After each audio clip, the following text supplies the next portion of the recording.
దేవుని గన్నామము స్తోత్రములు. ప్రేరణ మీ అందరికీ వందనాలు. ఈరోజు వాక్య భాగము సంఖ్యాకాండము 12వ అధ్యాయము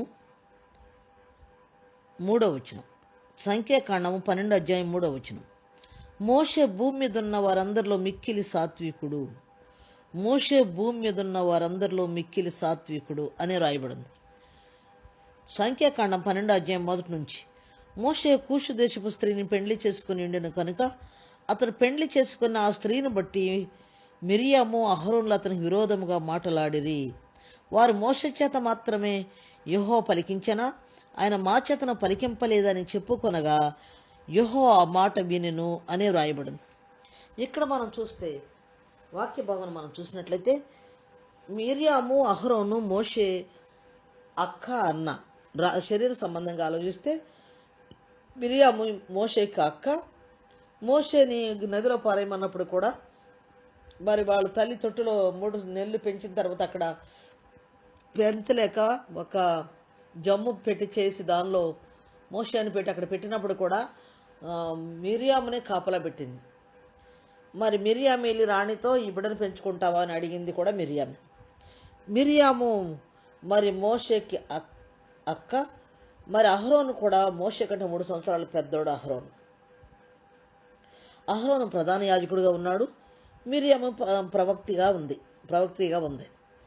ఇక్కడ చూసినట్లయితే మోషే కూషు దేశపు స్త్రీని పెండ్లి చేసుకుని ఉండెను కనుక అతడు పెండ్లి చేసుకుని ఆ స్త్రీని బట్టి మిరియాము అహరోనులు అతనికి విరోధముగా మాట్లాడిరి అని రాయబడింది. చాలామంది పండితులు చెప్తున్న ప్రకారం మోషే భార్య చనిపోయి ఉంటుంది. ఆయన కూషు దేశపు స్త్రీని పెండ్లి చేసుకున్నాడని, ఆమె కోసం విరుద్ధంగా వీళ్ళు మాట్లాడారని చెబుతున్నారు.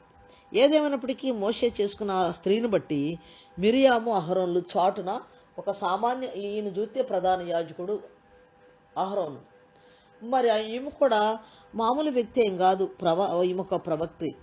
ఎలాంటి పరిస్థితుల్లో కూడా వీళ్ళు మామూలు మనుషులు చెప్పుకున్నట్టుగా వీళ్ళు చెప్పుకుంటున్నారు. మోషేకు విరోధంగా చెప్పుకుంటూ అక్కడితో ఆ విరోధంగా మాట్లాడుతూ ఏమనుకుంటున్నారంటే, వారు మోషే చేత మాత్రం యెహోవా పలికించనా, ఆయన మా చేతను పలికింపలేదా అని చెప్పుకొనగా. న్యాయంగా అయితే వీళ్ళు దేవుని కొరకై ప్రత్యేకించి వెల చెల్లించింది ఏమీ లేదు. వీళ్ళని దేవుడు కరుణించడం వల్ల వీళ్ళు ఈయన ప్రధాన యాజకుడు అవడానికి కారణం ఏంటంటే, మోషే నేను మాట్లాడలేను, పరో దగ్గరికి వెళ్ళి మాట్లాడలేనని దేవుడికి సాకులు చెప్తున్నప్పుడు మండుచున్న పొద దగ్గర దేవుడు నీ అన్న అహరోను ఉన్నాడు కదా, మాట్లాడగలడు కదా, ఆయన వస్తాడు నీకు ఎదురుగా, ఆయన నువ్వు కలిసి వెళ్ళండి చెప్పాడు. ఆ తర్వాత దేవుడు అహరోన్ని ప్రధాన యాజకుడిగా చేశాడు. యాక్చువల్గా మోషే అలా అనపోతే మోషే ఒక్కడే వెళ్ళేవాడేమో. ఈ విధంగా ప్రధాన యాజకుడిగా అహరోన్ అయ్యాడు. ఈమె కూడా మామూలుగా ఉన్న ఒక భక్తి గల స్త్రీ అనుకోవాలి. అంతేగాని వీళ్ళు దేవుని కొరకై విపరీతంగా వెళ్ళ చెల్లించిన వాళ్ళు కాదు. వీళ్ళు మోషేతో పోల్చుకుంటున్నారు. వీళ్ళు మోషేతో సమానంగా చేసుకుంటున్నారు. మోషే ఘనతకి వీళ్ళు అసూయ పడుతున్నారు. మోషేకున్న ప్రజలందరూ మోషేని గౌరవిస్తున్నారు. ఒక రాజులాగా ట్రీట్ చేస్తున్నారు ఇశ్రాయేల్ అందరూ. మోషే అన్ని లక్షల మంది నడిపిస్తున్న నాయకుడిగా ఉన్నాడు కాబట్టి మోషే మీద వీళ్ళు అసూయ పడినట్లుగా ఈ మాటలను బట్టి మనకు తెలుస్తుంది. మోషేని చూసి అసూయ పడుతున్నారు. మోషేని గురించి వీళ్ళు చెప్పుకుంటున్నారు, చెవులు కొరుకుంటున్నారు, మోషేతో పోల్చుకుంటున్నారు. వీళ్ళు తమ ఘనతను మాత్రమే కోరుకుంటున్నారు, దేవుని ఘనతను కోరటలేదు. మోషేతో సమానంగా చేసుకుంటున్నారు వీళ్ళు. మోషేని మనం గమనించినట్లయితే హెబ్రీ పత్రిక 11వ అధ్యాయం 24వ వచనం నుంచి 27వ వచనం వరకు చూద్దాం. మోషే పెద్దవాడైనప్పుడు విశ్వాసమును బట్టి ఐగుప్తు ధనం కంటే క్రీస్తు విషయమైన నంద గొప్ప భాగ్యమును ఎంచుకొని అల్పకాలం పాపభాగములు అనుభవించుట కంటే దేవుని ప్రజలతో శ్రమ అనుభవించుట మేలని యోచించి ఫరో కుమార్తె కుమారుడు అనిపించుకోవడానికి ఒప్పుకొనలేదు. ఎలయనగా అతడు ప్రతిఫలముగా కలుగబోవు బహుమానమందు దృష్టి ఉంచెను.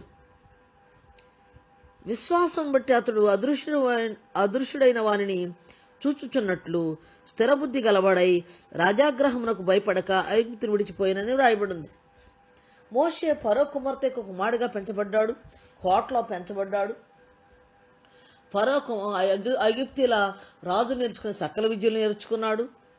అతడు అందమైన వాడు. మరి అక్కడ యుద్ధాలు కూడా చేసి జయం పొందినట్లుగా చూస్తున్నాం.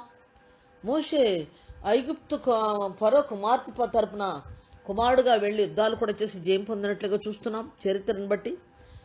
అయితే ఈయన పెద్దవాడైనప్పుడు ఈయన పరిస్థితి అంటే ఈయనకి తెలిసింది.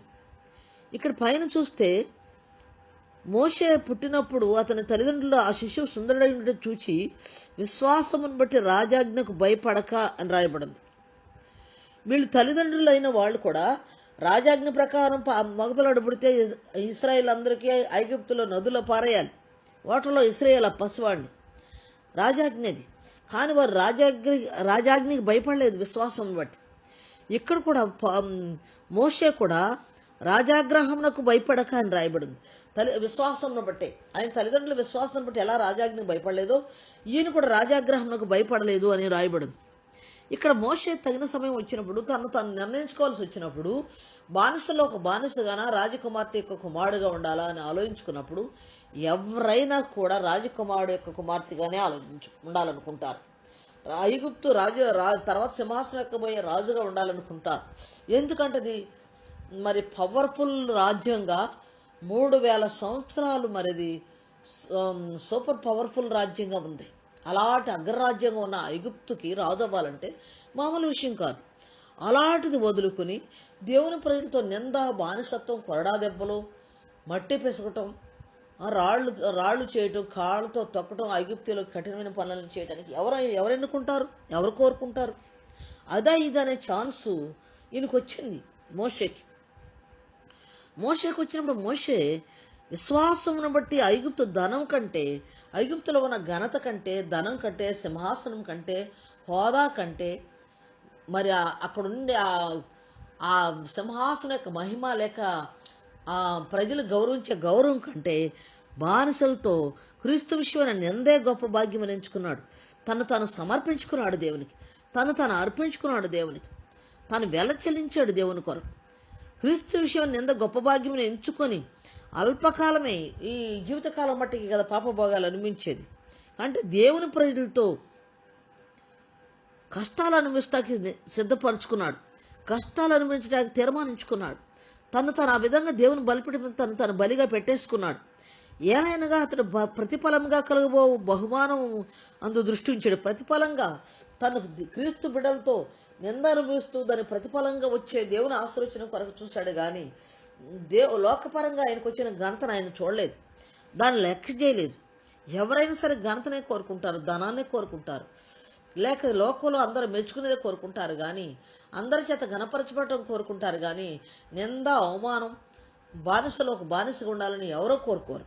కానీ ఈయన దాని ప్రతిఫలంగా దేవుడు ఇవ్వబోయే ఆ బహుమానం కొరకు ఎదురు చూసి మనుషుల గౌరవం, మనుషుల ఘనత, మనుషులు మెచ్చుకోవటం, మనుషుల అధికారం, మనుషుల సింహాసనం, రాజ్యమైనా ఈయన లక్ష్యం చేయలేదు. వాటిని వదులుకున్నాడు దేవుని కొరకై వాటిని విడిచిపెట్టేస్తాడు, వదులుకున్నాడు. పౌలు భక్తుడు కూడా అంటాడు, ఆయన పునరుద్ధాన శక్తిని ఎరిగే నిమిత్తం యేసుక్రీస్తును, ఆయన పునరుద్ధాన శక్తిని ఆయన బలమును ఎరగటానికి నేను లోకంలో ఉన్నదాన్ని పెంటతో సమానంగా ఎంచుకున్నాను పౌలు భక్తుడు కూడా అన్నాడు. అలాగే ఇక్కడ మోషే తాను సమర్పించుకుని ఇవన్నీ కూడా అసహించుకుని విడిచిపెట్టేశాడు. ఈ అల్పకాలమైన వద్దనుకున్నాడు, సమర్పించుకున్నాడు, తాను దేవుని బలిపెట్టి మీద పెట్టేసుకున్నాడు. ఏలైనగా అతడు ప్రతిఫలంగా కలుగబో బహుమానం యందు దృష్టి ఉంచెను. విశ్వాసమును బట్టి అతడు అదృశ్యుడైన వారిని చూచున్నట్టు, అదృశ్యంగా ఉన్నాడు ఆయన, కానీ ఎదురుగా చూస్తున్నట్టు స్థిరబుద్ధి కలవాడై, చంచల స్వభావం లేదు, ఇదని ఊగిసలాడలేదు. రాజకుమార్తె కుమారుడు అనిపించుకోవాలా, ఐగుప్తు అంత మహా రాజ్యానికి రాజు అవ్వాలా, బానిసత్వంలోకి వెళ్ళాలా అని ఊగిసలాడలేదు. స్థిరబుద్ధి కలవాడై, ఆయన విశ్వాసంతో స్థిరబుద్ధి కలవాడై రాజాగ్రహం కూడా భయపడక ఐగుప్తును విడిచిపోయాడు అని రాయబడింది. ఐగుప్తును అంత వెల చెల్లించాడు మోషే. మామూలు వీళ్ళేమి వెల చెల్లించారు, అహరోను, మిర్యాము ఏమీ వెల చెల్లించలేదు. అయినను వీళ్ళు ఆయన పట్ల అసూయ పడుతున్నట్టుగా మనం చూస్తున్నాం.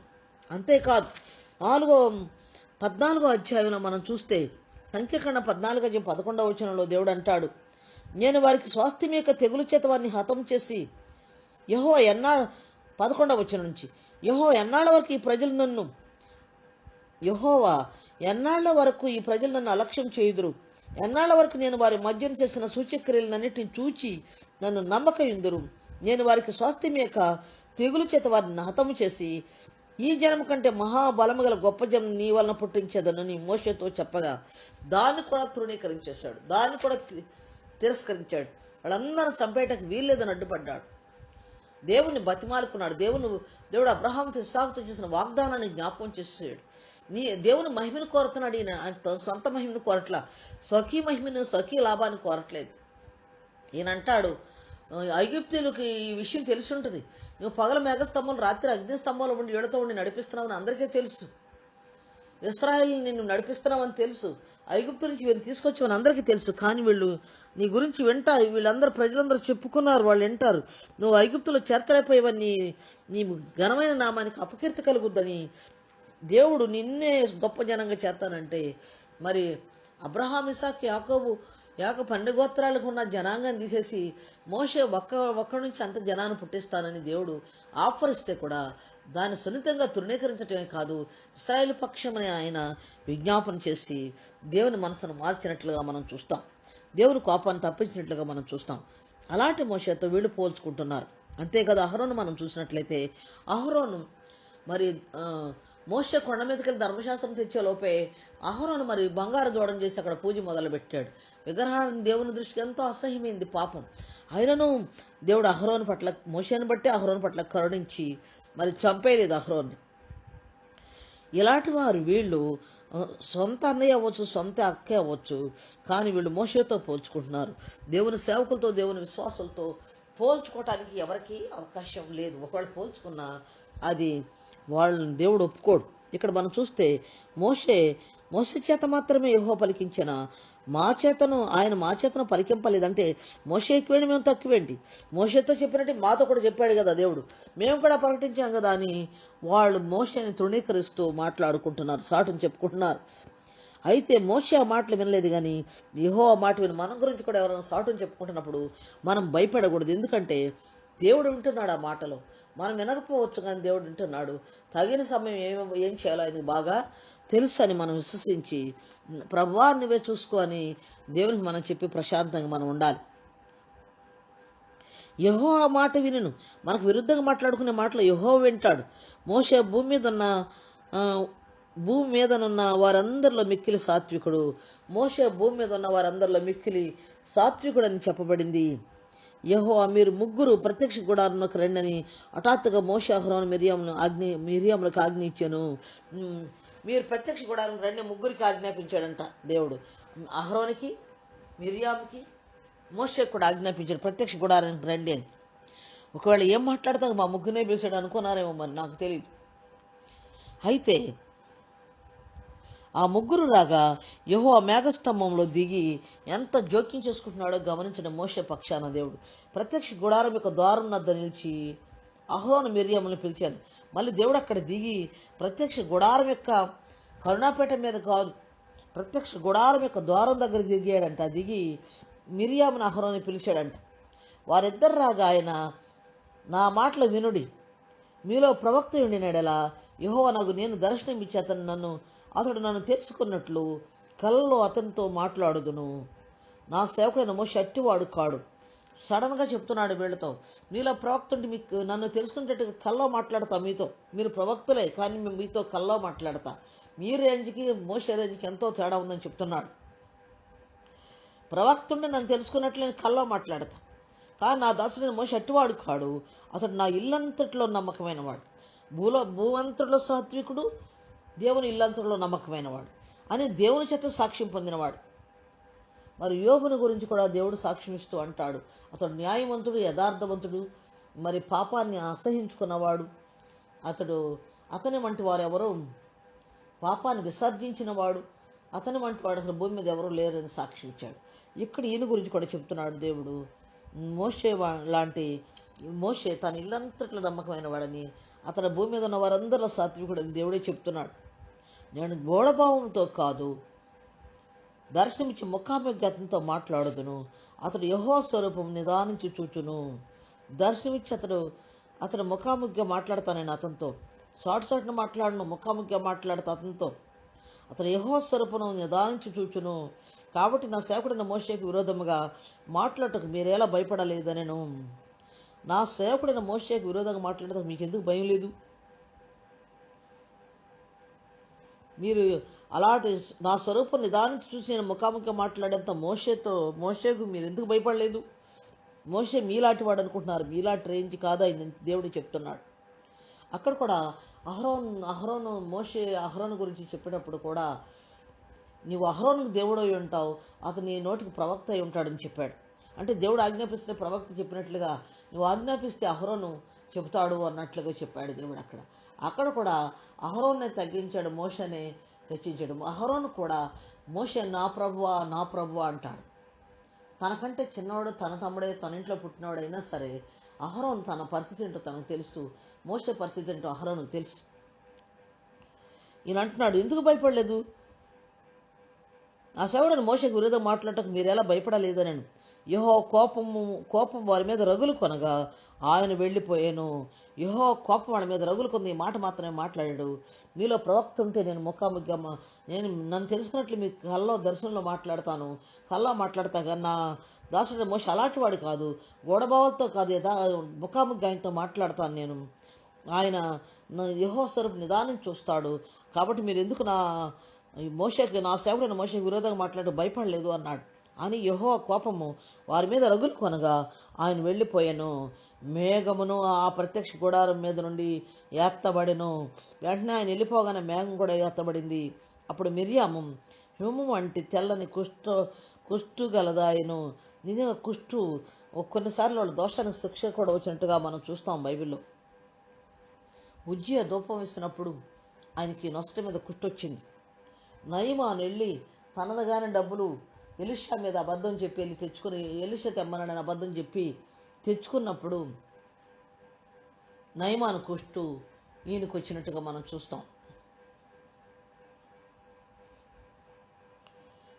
మరి ఇక్కడ చూస్తే మిరియాముకి హిమము వంటి తెల్ల కుష్టు గలదైంది.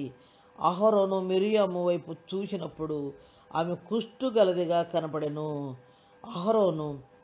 ఆమె కుష్టిగలదకి అహరోను, అయ్యో నా ప్రభువా, మేము అవివేకులము, పాపులమైన మేము చేసిన ఈ పాపమును మా మీద మోపవద్దు.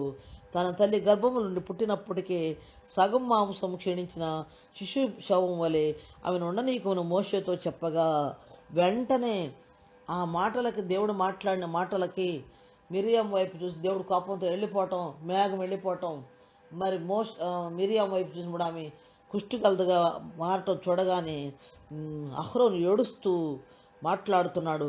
అయ్యో నా ప్రభువా అంటున్నాడు. ఎవరిని అంటున్నాడు? దేవుణ్ణి కాదు, మోషేతో అంటున్నాడు. తన తమ్ముడైన మోషేతో, అయ్యో నా ప్రభువా, మేము అవివేకులము, పాపులమైన మేము చేసిన ఈ పాపమును మా మీద మోపవద్దు. తన తల్లి గర్భము నుండి పుట్టినప్పటికే సగం మాంసం క్షీణించిన శిశువు శవం వలె ఆమెను ఉండనీయకమని మోషేతో చెప్పగా, మోషే ఎలుగెత్తి, దేవా దయచేసి ఈమెను బాగు చేయమని యెహోవాకు మొరపెట్టెను. మోషే ఇక్కడ కూడా మరలా మధ్యవర్తిత్వం వహిస్తున్నాడు. తనకి కీడుగా వారు మాట్లాడుకున్నారు, దేవుడు విన్నాడు. దేవుడు వచ్చి ఉగ్రత చూపించి వెళ్ళిపోయాడు, కోపంగా మాట్లాడి ఉగ్రత చూపించి వెళ్ళిపోయాడు. ఆమెకి దాని ఫలంగా ఆమెకి కుష్టి అహరోను ఎప్పుడైతే పశ్చాత్తాపడి మేము అవివేకులు, మమ్మల్ని క్షమించమని, అయ్యో నా ప్రభువా అని తన తన సోదరి ముఖం గురించి మాట్లాడుతూ మరి మోషేతో అహరోను చెబుతున్నప్పుడు, మోషే ఎలుగెత్తి, దేవా దయచేసి ఈమెను బాగు చేయమని యెహోవాకు మధ్యవర్తిత్వం వహిస్తూ తన మీద వ్యతిరేకంగా చెప్పుకున్న వారిని క్షమించడానికి ఇష్టపడుతున్నాడు, స్వస్థపరచమని కూడా అడుగుతున్నాడు. ఎంత ఉన్నతమైన వ్యక్తిత్వం మోషేది మనం గమనిస్తే. నిజమే, కొన్నిసార్లు మనకి క్షమించలేము, ఇబ్బంది కలుగుద్ది, బాధ కలుగుద్ది. మరలా ఇంత కీడు చేసిన వాళ్ళు ఎలా ఉన్నారా, మనం ఇంకా వారిని ఎలా చూస్తున్నావా అని మనం అనుకుంటాం. కానీ అది ఉన్నతమైన వ్యక్తిత్వం. మన కీడు చేసిన వారికి మనం మేలు చేయటం ఉన్నతమైన వ్యక్తిత్వం. అది నిజంగా దైవ మనస్సు అది. అప్పుడు యెహోవా మోషేతో, ఆమె తండ్రి ఆమె ముఖం మీద ఉమ్మి వేసిన ఎడల ఆమె 7 దినములు సిగ్గుపడును కదా, ఆమె పాళెం వెలుపల 7 దినములు ప్రత్యేకంగా ఉండవలెను. నిజంగా అప్పుడు ఆమె వయసు ఏమి చిన్న వయసు ఏం కాదు. మోషేకే 81, 82 ఉండుంటాయి. మోషేకే 82 అన్నా ఉండుంటాయి. మరి ఆమె ఇంకా పెద్దది, చాలా పెద్దది. అలాంటి అంత వయసు ఆమెకి కుష్టి వ్యాధి వస్తే ఆమె తండ్రి ఆ మొక్క మీద ఉమ్మి వేస్తంటే అవమానం కదా. ఆమెకు పాళెం బయట ఉండాలంటే, పాళెం వెలుపల ఉండాలంటే, జబ్బుతో ఉండాలంటే ఆమె తండ్రి ఆ మొక్క మీద ఉమ్మి వేస్తే ఆమె 7 రోజులు సిగ్గుపడద్దు కదా అని చెప్తున్నాడు. ఆమె పాళెం వెలుపు 7 దినములు ప్రత్యేకంగా ఉండవలనని దేవుడే చెప్పాడు. తర్వాత ఆమెను చేర్చుకొనవలను. 7 రోజులు ఆమె ఆ కుష్టుతోనే ఉండాలని దేవుడు ఖచ్చితంగా చెప్పాడు. కాబట్టి మిరియాము 7 దినములు పాళెం వెలుపలనే గడిపెను. మిరియాము మరలా చేర్చబడి వరకు జనులు ముందుకు సాగరైరి. మా 27 రోజులు ఆమె పాళెం వెలుపలే కుష్టి వ్యాధిగ్రస్తులు ఉండే చోటే ఉండిపోయింది. 7 రోజులైన తర్వాత ఆమె దేవుడు స్వస్థత ఇచ్చిండి ఉంటాడు. అప్పుడు వచ్చి మరలా ఆమె సమాజంలో చేరింది. అప్పటి వరకు పాళెంలో ఉన్న ప్రజలు ఎక్కడికి కదలేదు, వారు ప్రాణంలో కదిలెళ్ళలేదు. మిరియాము చేర్చబడే వరకు వాళ్ళు అక్కడే ఉన్నారు. వారు అక్కడే పాళెం నుంచి దూరంగా వాళ్ళు మరలా ప్రయాణం కొనసాగించలేదు. మిరియాము 7 రోజులు చేర్చబడే వరకు వాళ్ళు అక్కడే ఉన్నారు, ముందుకు సాగలేదు. తర్వాత జనులు హజేరోతు నుండి సాగి పారానారణ్యంలో దిగిరి. ఇక్కడ మనం చూసినట్లయితే దేవుని సేవకులైన వారు మన ఇంట్లో వాళ్ళైనా, మన సొంత వాళ్ళైనా, మన బంధువులైనా, మన సౌకవారిగా మామూలు మన సంబంధించిన వాళ్ళే కాదన్నట్టు లెక్కలేనట్టు మాట్లాడితే ఎంత ప్రమాదమో ఇక్కడ స్పష్టంగా తెలుస్తుంది. మోషే దేవునితో నడిచినవాడు. మోషే దేవునితో ముఖాముఖిగా మాట్లాడు. మోషే ఒక్క స్నేహితుడి వల్ల దేవునితో మాట్లాడినవాడు. మోషే మాట్లాడంటే ఏ దైవజనుడు మాట్లాడలేదని వాక్యం చెబుతుంది మనకి. మోషే ఉన్నట్టుగా ఎవరూ అంత దేవునికి సమీపంగా ఉండలేదని, ఒక స్నేహితుడితో మాట్లాడంటే దేవుడు మోషేతో మాట్లాడాడని, మరి ప్రత్యక్ష గుడారం అన్ని తెరలు, అన్ని కొలతలు అన్నీ చెప్పింది కూడా మోషేతోనే. మోషే ఏ సమస్య వచ్చినా దేవుడి దగ్గరికి వెళ్ళి పక్కన వాళ్ళ దగ్గర అడిగిన వచ్చినట్లుగా, అయితే ఇంట్లో వాళ్ళని అడిగినట్లుగా మోషే దేవుని దగ్గర అడిగి ప్రత్యుత్తరం పొందినవాడు మోషే. అలాంటి మోషేకి వ్యతిరేకంగా మాట్లాడితే దేవుడు చూస్తూ ఊరుకోలేదు. అంతేకాకుండా దేవుడు శిక్షణ ఇచ్చినట్లుగా మనం చూస్తాం. కాబట్టి ఈ మోషేతో పోల్చుకుని చాలామంది దేవుని సేవకులతో పోల్చుకుని వాళ్ళకెంత మాకెంత, వాళ్ళకేముంది మాకేముంది, వాళ్ళ స్థితి మా స్థితి ఒకటే, లేకపోతే మేము అసలు పెద్ద చిన్న లేకుండా, గౌరవం లేకుండా, స్థితిగతులు మారగానే సేవకులతో పోల్చుకుని సేవకులను తృణీకరించి మేమే గొప్పవాళ్ళు అన్నట్టు మాట్లాడితే దేవుని శిక్ష ఖచ్చితంగా వారి మీదకి వస్తుందని ఈ లేఖన భాగం ద్వారా మనకు అర్థమవుతుంది. కాబట్టి దేవుని సేవకులు అంటే చెల్లించిన వారు, సమర్పించుకున్నవారు, దేవునికి లోబడి ఎన్నో కష్టాలకి, ఎంతో ఇబ్బందులకి అప్పగించుకున్నవారు దేవుని సేవకులు. కానీ అట్టి వారి దగ్గర వాళ్ళతో పోల్చుకుని ఈ లోకంలో ఏదో ఉందని పోల్చుకుని గొప్పపోయి కీడు దేవుని దగ్గర నుంచి తెచ్చుకోకూడదు ఎవరైనా. కాబట్టి దేవుని సేవకులతో పెట్టుకోకూడదు. దేవుని సేవకులతో ఇష్టానుసారంగా మాట్లాడి చెవులు కొరుక్కుని మిమ్మల్ని మీరు మనం సమానంగా చేసుకుని మాట్లాడితే అది దేవునితో పెట్టుకున్నట్టే దేవుడు ఒప్పుకోడు. కాబట్టి అంతరం ఉంటుంది ఖచ్చితంగా దేవుని సేవకులకి, మామూలు విశ్వాసులకి కూడా. అంతేకాదు ఆ దేవుని సేవకుల దగ్గర పెరిగి మరి సేవకులైన వాళ్ళు కూడా సేవకులను గౌరవంతో, మన్ననతో చూడాల్సిన, ఒకవేళ ఆ సేవకులు వృద్ధులైపోయినను వాళ్ళని గౌరవంతో చూడవలసిన బాధ్యత అటు విశ్వాసుల మీద ఉంది. కాబట్టి ఎందుకంటే అందరం దేవునికి భయపడి దేవుని చిత్తానుసారంగా మనం ఉండవలసిన వారు ఉన్నాం. కాబట్టి జాగ్రత్త. దేవుని విషయాల్లో మనందరం మన ప్రవర్తన ఎలా ఉందో, ఈ మోషే అహరోన్లు మిరియం సంగతి మనం చూస్తే, మరి మిరియం అహరోను మోషే విరుద్ధంగా నిలబడేందుకు ఎంత కీడు తెచ్చుకున్నారో మనం చూస్తున్నాం. కాబట్టి మనం జాగ్రత్త కలిగి దైవికమైన విషయాల్లో, దేవుని సంబంధం విషయాల్లో మనం జాగ్రత్త కలిగి మన మాటలు, మన క్రియలు, మన జీవితం సరైన రీతిలో ఆత్మ సంబంధంగా ఆత్మానుసారం నడిపించుకుందాం. అట్టి కృప వాక్యం బిడ్డలకు దేవుడు దయచేయను గాక. ప్రార్థించుదాము. ప్రియ ప్రభువా, మీకు వందనాలు. ఈ వాక్యం ఉంటున్న బిడ్డలందరినీ నిండారుగా ఆశీర్వదించండి. రోగులు స్వస్థపరచండి, బలహీనలు బలపరచండి. ఓ ప్రభువా, దేశాల్లో జరుగుతున్న నాయన దేవ యుద్ధాలను మీరు ఆపండి. దేవా స్తోత్ర, రోగాలు మీరు స్వస్థపరచండి. ప్రజలు నాయన నిన్ను తెలుసుకున్నట్లు, దేవా నశించిన ప్రజలు రక్షణ వేళ నడిపించబడినట్లు మీరు కృప చెప్పండి. మీ ఆత్మకార్యం నాని అందరి పట్ల జరిగించండి. వాక్యం అనేకులుంటకు వాక్యపై మీ అభిషేకం ఉంచి నడిపించి ఆయన మీరు వారు, గ్రహించేవారు, నేను హత్తుకునేవారు అనేకులు సంఘంలో చేర్చబడినట్లు కృప చూపండి. మీ ఆత్మకార్యం సంఘం పట్ల, వాక్యం ఉంటున్న బిడ్డల పట్ల మీరు జరిగించి మహిమాగ్రంథ ప్రభావాలు మీరు పొందుకుని దీవించమని, బిడ్డలందరూ నిండారుగా ఆశీర్వదించమని యేసు నామమును బట్టి అడిగి వేడుకొంచున్నాను తండ్రి. ఆమేన్. దేవుని కృప మీకు తోడైనను గాక. దేవుడు మిమ్మల్ని దీవించను గాక. ఆమె